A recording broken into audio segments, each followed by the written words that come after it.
I'm Joan Cartan Hansen. Thank you for joining us for this Dialogue Web Extra. We're talking about Idaho's Correction Department with Director Britt Renke and Chief of Operations Kevin Kemp. Gentlemen, thank you for being here. We've got one phone caller on the line. Let's go to Peter in Hayden. Peter. Hello. Go ahead. Yes. I am proposing to help fund some of the corrections budget with a surface parking tax, proportional to the amount of surface parking a developer or business would have as part of its development. Being that surface parking is very degrading to the neighborhood, it's ugly, it's inefficient, and a source of crime. A lot of communities that are predominantly surface parking such have very disproportional crime rates because of the undesirable nature of the parking. And this policy would discourage the construction of surface parking in the first place. Therefore, you would have a community benefit. Okay, well, Peter, let's go ahead and toss that to them. I'm going to put you on hold, but you should still be able to hear the answer. All right. So what do you think? Well, anyone proposing more money coming our way, I think we support. But really, I hope, first off, Peter, thank you for calling. But I hope Peter has talked to his local representative or senator to talk about maybe proposing something like this.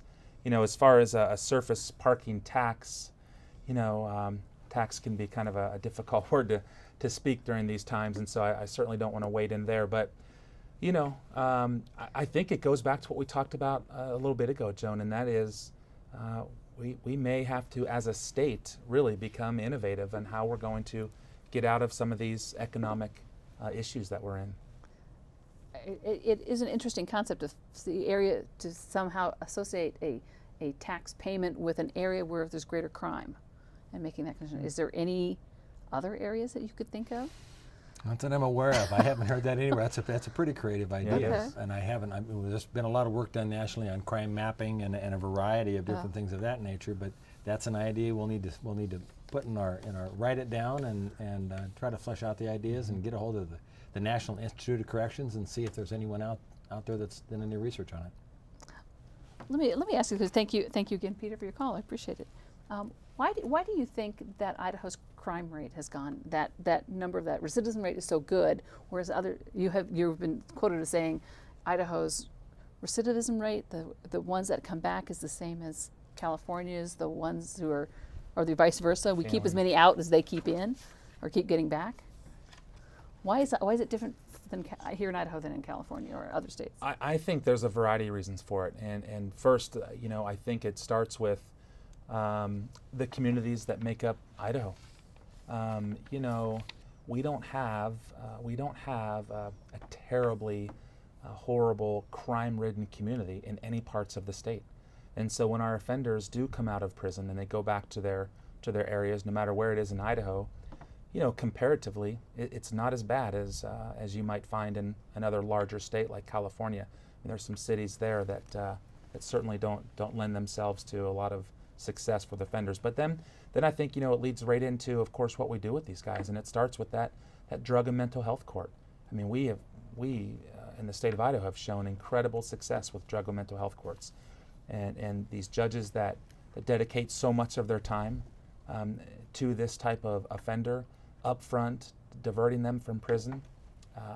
The statistics are just phenomenal.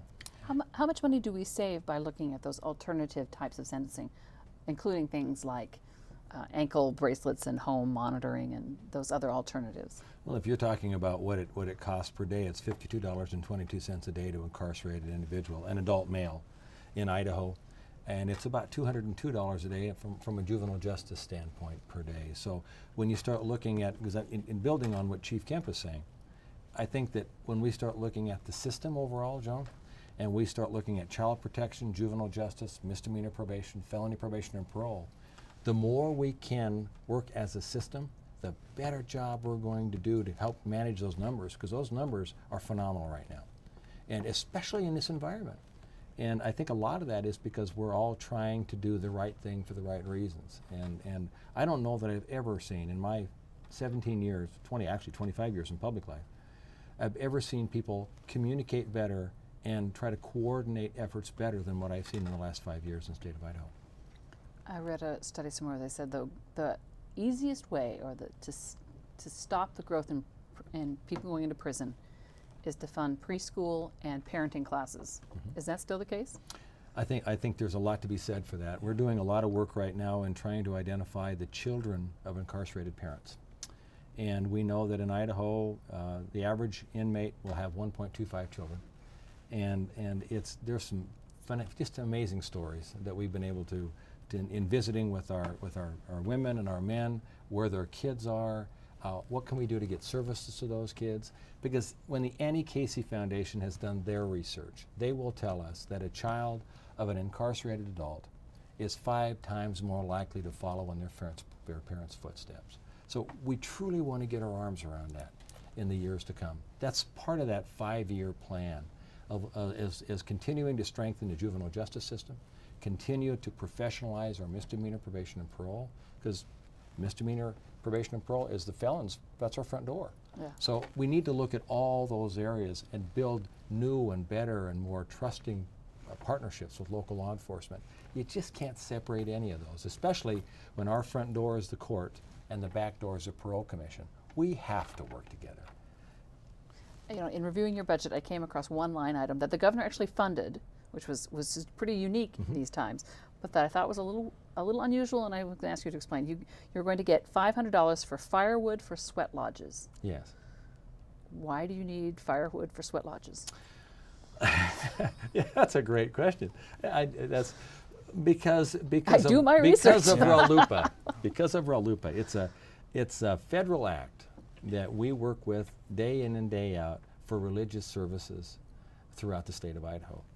And we have outdoor worship areas, is what we call them, in all of our facilities, as well as we have a volunteer army. When you look at the South Boise complex, we have about 5,500, almost 5,600 people incarcerated in the South Boise in multiple locations. We have between 500 and 700 volunteers that come out and help us. We couldn't do that without the volunteers. The sweat lodges, the $500 for that, that's an element that we have to make sure that that particular resource is utilized. As part of our prisons are sweat lodges. Part of our prisons, we now call them outdoor worship areas. But that's one of the things that we need to stay on top of every day, because if we don't, the federal court will make sure that we do. So that's an important. It's a great question. Yeah. So you're coming up on your budget presentation. Yes. Coming up, you have to ask for a supplemental this year. You have to come down. What do you want those legislators to remember when you stand up before them and say, "Here's the governor's proposal, and this is what we're going to end up with. What do you want? What message are you going to give them?" I want them to understand how important our staff are. The fact that we have some very, very dedicated men and women that keep us safe every day, and that's an important element. And that will always be at the heart of our message, is the importance of our staff. Secondarily, we are seeing some success in these times. Success shouldn't only come in good times. If we're truly committed to science-based programming, if we're truly committed to best practice, that means that should happen in good and bad times. And I want them to see that as well. We're passionate about what we do. We believe that we're making a difference. And quite frankly, I think we know we are. Chief? Well, I think that was very well said. I think the other message we'd want to give them is that, we don't envy the position they're in. Yeah. There's just simply not a lot of money out there. And I think any agency director or department could go in front of them. I think there's needs everywhere. And so really with some humility and a lot of appreciation for what it is they do. This is a tough time.